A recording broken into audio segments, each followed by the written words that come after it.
Recentemente no mangá de Blue Lock saiu um capítulo com um tema um pouco diferente do que a gente estava acostumado a ver nos últimos capítulos da obra, mas que tem muito a acrescentar a toda a dinâmica da mensagem principal da história, como ela é estruturada e principalmente ao personagem do Isagi, que ganhou um baita desenvolvimento mesmo tendo um capítulo simples, mostrando um lado da personalidade e um conflito do personagem que a gente ainda não tinha visto. Bom, eu sou o Gabriel e hoje a gente vai conversar sobre o capítulo 329 de Blue Lock, que mesmo não sendo o mais recente, trouxe um conceito novo que não tinha sido abordado ainda: o fardo de estar em primeiro lugar. Durante todo o mangá de Blue Lock, a gente vê uma busca pelo top 1, a busca pelo topo, por ser o melhor jogador do mundo, e isso vem de vários jeitos diferentes.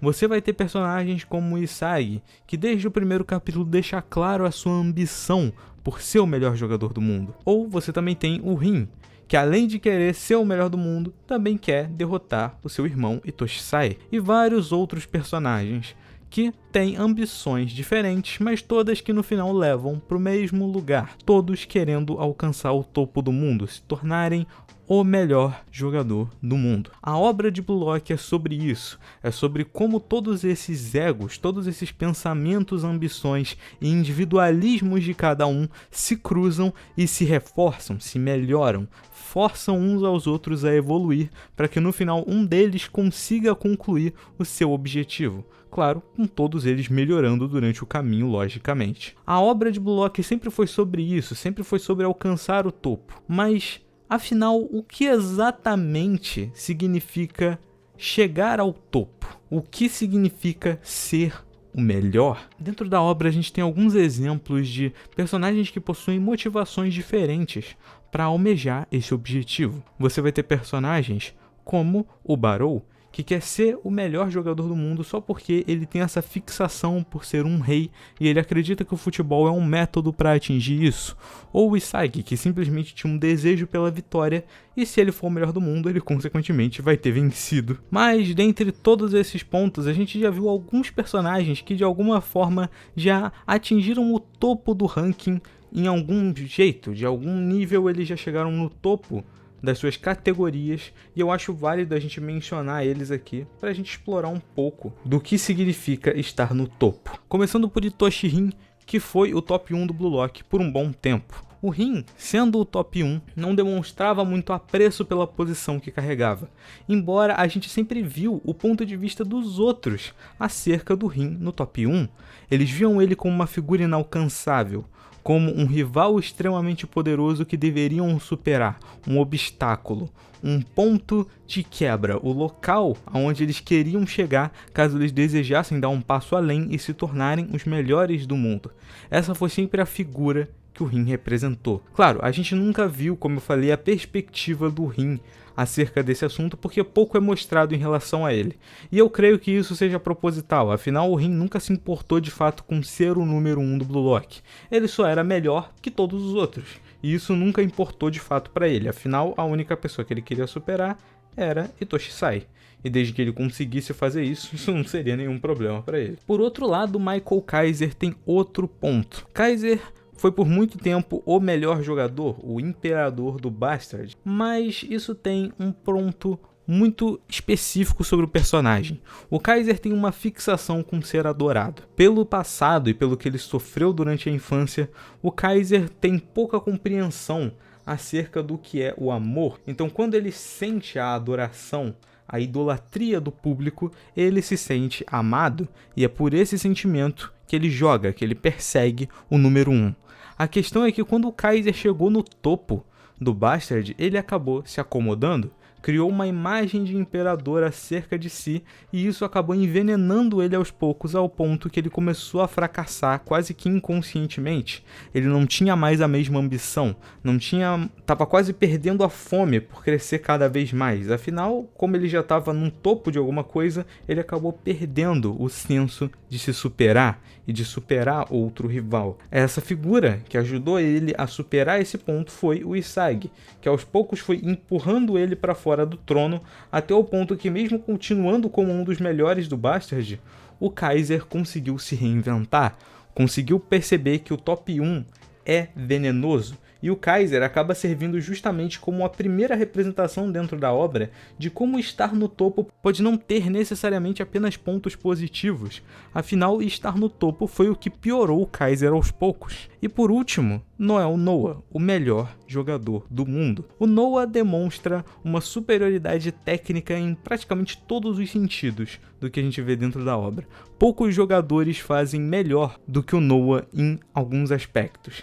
A grande questão é que estar no topo, como o próprio Noah fala, é solitário. É uma sensação tediosa, uma sensação de que você não tem mais desafio, uma sensação de que você não tem mais nada para fazer. Noel Noah muito provavelmente chegou no topo e percebeu, quando olhou para baixo, que ele simplesmente não tinha mais para onde subir. E eu acho que esse é um ponto muito interessante sobre o Noah e que eu acho que ainda pode ser muito explorado dentro da obra. O Noah é alguém frio, é alguém metódico e analítico.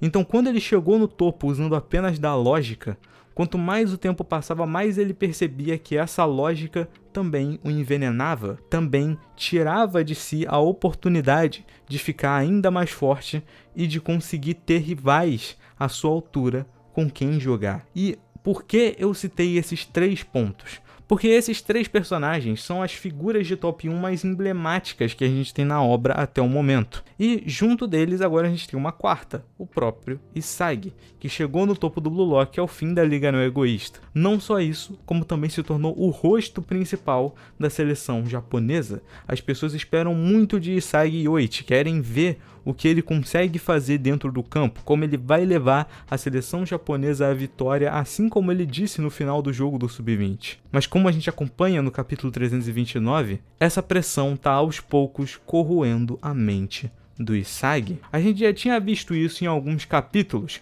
como por exemplo, durante aquele desfile que eles fazem em cima do ônibus, o Isagi fala sobre como o local onde eles estão agora, a posição que eles assumiram como jogadores da seleção, é algo assustador, porque estar naquela posição significa que um mero deslize é o suficiente para que a sua carreira acabe, assim como aconteceu, por exemplo, com o Nagi, que mesmo que esteja conseguindo agora se reinventar e voltar de alguma maneira, o Isagi não sabe sobre isso. Então, na perspectiva do Isagi, o Nagi apenas fracassou, apenas perdeu uma baita oportunidade de crescer, de conseguir se tornar um jogador melhor. E esse pensamento do Isagi, essa pressão que está chegando na mente dele, é o fardo de estar em primeiro lugar. Não apenas uma zona de conforto como o Kaiser, ou nem se importar com isso como o Rin, ou um tédio como o Noah. O Isagi sente medo, ele sente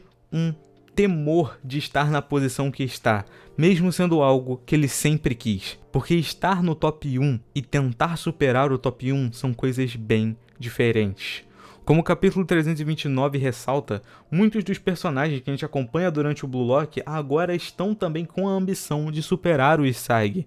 Afinal, agora ele é o top 1 do Blue Lock, ao lado do Rin, mas ainda assim é o top 1. E esse pensamento que ele tem durante a cena do capítulo 329, onde ele está sozinho e começa a pensar sobre o assunto, percebendo o quão assustador é o top 1, constrói mais um ponto do personagem do Isagi que a gente tem que levar em conta. O Isagi vai fracassar ao fim da Copa do Mundo Sub-20? Se você acompanha aqui o canal há um tempo, eu já falei sobre esse ponto e sobre como isso seria interessante para o personagem do Isagi. Mas é claro que isso tem uma questão bem importante.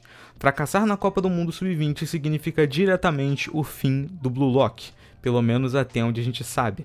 Afinal, o projeto Blue Lock depende que eles vençam a Copa do Mundo Sub-20. A grande questão aqui é que a construção do personagem do Isagi está se encaminhando para um ponto de quebra. A gente está acompanhando o personagem assumindo esse papel de ser quase que uma figura maior para os outros personagens. Ele deixou de ser só o Isagi Yoichi, ele agora é muitas coisas: o top 1 do Blue Lock, o herói do Japão, o rosto da seleção Sub-20 do Japão. Então, quando o Isagi se mostra para as outras seleções, como a gente pôde ver com a Nigéria durante o jogo contra eles, o Isagi era muito mais do que só mais um jogador.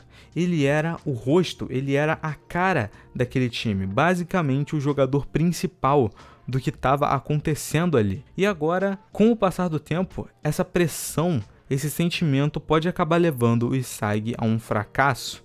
E esse fracasso, como eu já disse algumas vezes, tem muito a acrescentar na narrativa do Isagi. Um desenvolvimento de personagem a mais, com ele tendo que superar e se recompor após um fracasso grande na sua carreira. O Isagi já passou por alguns fracassos, mas nenhum avassalador como esse, o ponto de estar no top 1 e acabar fracassando de alguma maneira. Talvez perdendo a Copa por algum erro dele, ou talvez acabar perdendo a oportunidade de marcar o chute final na Copa e acabar perdendo o título de herói para outro jogador por algum motivo.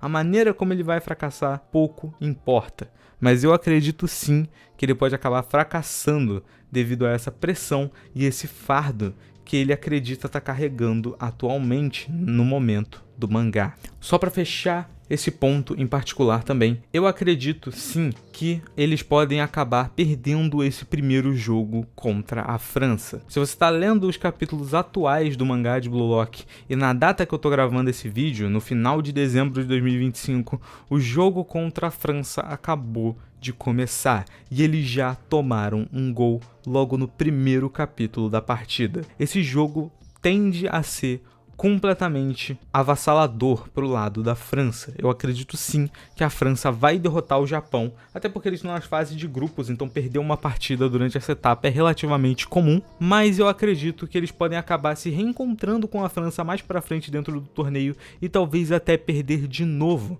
Talvez numa reestruturação narrativa do que a gente teve com o Rin na segunda seleção, onde o Isagi perde de lavada para ele da primeira vez e da segunda vez quase ganha, mas acaba perdendo devido a um conceito que ele não compreendeu.